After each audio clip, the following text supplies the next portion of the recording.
ಪ್ರಧಾನ್ ವಜಾಗೊಳಿಸದಿದ್ದರೆ ಪ್ರತಿಭಟನೆ ತೀವ್ರ, ದೀಪ್ಗೆ ಶಪಥ. ಶಿಕ್ಷಣ ಸಚಿವ ಧರ್ಮೇಂದ್ರ ಪ್ರಧಾನ್ ಅವರು ಶನಿವಾರ ಸಂಜೆ 5 ಗಂಟೆಯೊಳಗೆ ರಾಜೀನಾಮೆ ನೀಡದಿದ್ದರೆ ಮುಂದಿನ ವಾರಾಂತ್ಯದಲ್ಲಿ ಮತ್ತೊಂದು ಪ್ರತಿಭಟನೆ ಮಾಡುವ ಮೂಲಕ ನಮ್ಮ ಹೋರಾಟವನ್ನು ತೀವ್ರಗೊಳಿಸುತ್ತೇವೆ ಎಂದು ಸಿಜೆಪಿ ಸಂಸ್ಥಾಪಕ ಅಭಿಜಿತ್ ದೀಪ್ಗೆ ಶಪಥ ಮಾಡಿದ್ದಾರೆ. ದೇಶದಲ್ಲಿನ ಶಿಕ್ಷಣ ವ್ಯವಸ್ಥೆಯಲ್ಲಿನ ಅಕ್ರಮಗಳು ಮತ್ತು ಪ್ರಶ್ನೆ ಪತ್ರಿಕೆ ಸೋರಿಕೆ ವಿವಾದಗಳ ಹೊಣೆ ಹೊತ್ತು ಶಿಕ್ಷಣ ಸಚಿವ ಧರ್ಮೇಂದ್ರ ಪ್ರಧಾನ್ ರಾಜೀನಾಮೆ ನೀಡಬೇಕು ಎಂದು ಆಗ್ರಹಿಸಿ ಕಾಕ್ರೋಚ್ ಜನತಾ ಪಾರ್ಟಿಯು ಜಂತರ್ ಮಂತರ್ನಲ್ಲಿ ಶನಿವಾರ ಪ್ರತಿಭಟನೆ ಮಾಡಿತು. ನೂರಾರು ವಿದ್ಯಾರ್ಥಿಗಳು ಹಾಗೂ ಹಲವಾರು ಪೋಷಕರು ಭಾಗವಹಿಸಿದ್ದರು. ಅಭಿಜಿತ್ ದೀಪ್ಗೆ ಅವರು ಬೋಸ್ಟನ್ನಿಂದ ವಿಮಾನದ ಮೂಲಕ ಆಗಮಿಸಿ ಜಂತರ್ ಮಂತರ್ನಲ್ಲಿ ನಡೆದ ಪ್ರತಿಭಟನೆಯಲ್ಲಿ ಭಾಗವಹಿಸಿದ್ದರು.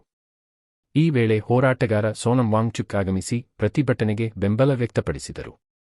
ನೀಟ್ ಯುಜಿ ಪ್ರಶ್ನೆ ಪತ್ರಿಕೆ ಸೋರಿಕೆ ಮತ್ತು ಸಿಬಿಎಸ್ಇ ಒಎಸ್ಎಂ ವಿವಾದಗಳ ಹಿನ್ನೆಲೆಯಲ್ಲಿ ಶಿಕ್ಷಣ ಸಚಿವರು ತಮ್ಮ ಸ್ಥಾನಕ್ಕೆ ರಾಜೀನಾಮೆ ನೀಡದಿದ್ದರೆ ಮುಂದಿನ ಶನಿವಾರ ತಾವು ಮತ್ತೆ ಬೀದಿಗಿಳಿಯುವುದಾಗಿ ಅಭಿಜಿತ್ ದೀಪ್ಗೆ ಎಚ್ಚರಿಕೆ ನೀಡಿದ್ದಾರೆ.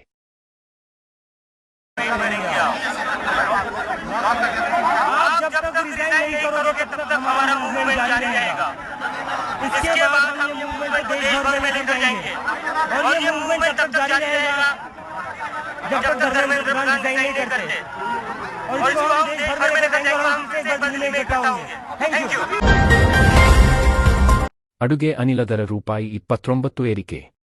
ದೆಹಲಿಯಲ್ಲಿ ಎಲ್ಪಿಜಿ ಸಿಲಿಂಡರ್ನ ಬೆಲೆಯನ್ನು ಈಗ ರೂಪಾಯಿ 913 ರಿಂದ ರೂಪಾಯಿ 942ಕ್ಕೆ ಹೆಚ್ಚಿಸಲಾಗಿದೆ. ಪಶ್ಚಿಮ ಏಷ್ಯಾ ಬಿಕ್ಕಟ್ಟಿನಿಂದಾಗಿ ಜಾಗತಿಕ ಇಂಧನ ಪೂರೈಕೆಯಲ್ಲಿ ವ್ಯತ್ಯಯ ಉಂಟಾಗಿರುವುದರಿಂದ ದೇಶೀಯ ಎಲ್ಪಿಜಿ ಬೆಲೆಯನ್ನು ಸಿಲಿಂಡರ್ಗೆ ರೂಪಾಯಿ 29ರಷ್ಟು ಹೆಚ್ಚಿಸಲಾಗಿದೆ. ಇದು 3 ತಿಂಗಳಲ್ಲಿ ಎರಡನೇ ಬಾರಿಗೆ. ದೆಹಲಿಯಲ್ಲಿ ಎಲ್ಪಿಜಿ ಸಿಲಿಂಡರ್ನ ಬೆಲೆಯನ್ನು ರೂಪಾಯಿ 913 ರಿಂದ ರೂಪಾಯಿ 942ಕ್ಕೆ ಹೆಚ್ಚಿಸಲಾಗಿದೆ. ಜೂನ್ 7ರ ಭಾನುವಾರದಿಂದ ಪರಿಷ್ಕೃತ ಬೆಲೆ ಜಾರಿಗೆ ಬರುತ್ತದೆ ಎಂದು ಪಿಟಿಐ ಸುದ್ದಿ ಸಂಸ್ಥೆ ಉದ್ಯಮದ ಮೂಲಗಳನ್ನು ಉಲ್ಲೇಖಿಸಿದ ವರದಿ ಹೇಳಿದೆ. ಅಮೆರಿಕ ಇರಾನ್ ಯುದ್ಧದಿಂದ ಜಾಗತಿಕ ಇಂಧನ ಬೆಲೆಗಳು ಕುಸಿದ ನಂತರ ಮಾರ್ಚ್ ಆರಂಭದಲ್ಲಿ ದೆಹಲಿಯಲ್ಲಿ ಅಡುಗೆ ಅನಿಲದ ಬೆಲೆಯನ್ನು ಸಿಲಿಂಡರ್ಗೆ ರೂಪಾಯಿ 60ರಷ್ಟು ಹೆಚ್ಚಿಸಲಾಗಿತ್ತು. ಸಚಿವ ರಾಮಲಿಂಗಾರೆಡ್ಡಿ ರಾಜೀನಾಮೆ ಹಿಂಪಡೆದಿದ್ದಾರೆ.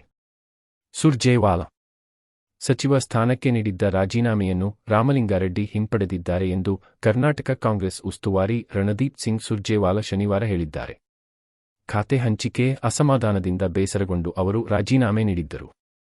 ತಪ್ಪು ಗ್ರಹಿಕೆಯಿಂದ ಹೀಗಾಗಿದ್ದು ಅವರು ಸಂಪುಟದಲ್ಲಿ ಮುಂದುವರಿಯಲಿದ್ದಾರೆ. ಬಿಜೆಪಿ ಸುಮ್ಮನೆ ಇದನ್ನು ವಿವಾದ ಮಾಡಿತು. ಸಣ್ಣ ಅಸಮಾಧಾನವನ್ನು ಬಿಜೆಪಿ ರಾಜಕೀಯ ಲಾಭಕ್ಕಾಗಿ ಬಳಸಿಕೊಂಡಿತು ಎಂದು ಹೇಳಿದ್ದಾರೆ. ರಾಮಲಿಂಗಾರೆಡ್ಡಿ ಪಕ್ಷದ ಹಿರಿಯ ನಾಯಕರಾಗಿದ್ದು ಸಮಸ್ಯೆ ಬಗೆಹರಿಸಲು ಇಡೀ ನಾಯಕತ್ವ ಪ್ರಯತ್ನಪಟ್ಟಿತು ಎಂದು ಹೇಳಿದ್ದಾರೆ. ರಾಮಲಿಂಗಾರೆಡ್ಡಿಯವರು ಕಾಂಗ್ರೆಸ್ ಪಕ್ಷದ ಆಸ್ತಿ. ಮುಖ್ಯಮಂತ್ರಿ ಡಿಕೆ ಶಿವಕುಮಾರ್, ಮಾಜಿ ಮುಖ್ಯಮಂತ್ರಿ ಸಿದ್ದರಾಮಯ್ಯ ಹಾಗೂ ಕೆಪಿಸಿಸಿ ಅಧ್ಯಕ್ಷ ಬಿಕೆ ಹರಿಪ್ರಸಾದ್ ಹಾಗೂ ನಾನು ಅವರೊಂದಿಗೆ ಮಾತನಾಡಿದ್ದೇವೆ. ರಾಜೀನಾಮೆ ಹಿಂಪಡೆದಿದ್ದರ ಬಗ್ಗೆ ಈಗಾಗಲೇ ಅವರು ನಿಮಗೆ ಮಾಹಿತಿ ನೀಡಿದ್ದಾರೆ ಎಂದು ಅಂದುಕೊಳ್ಳುತ್ತೇನೆ ಎಂದು ಹೇಳಿದ್ದಾರೆ. I think told you that he has withdrawn his resignation. There was some misunderstanding and he shall continue to work as a loyal soldier and minister of the party. So people who were talking about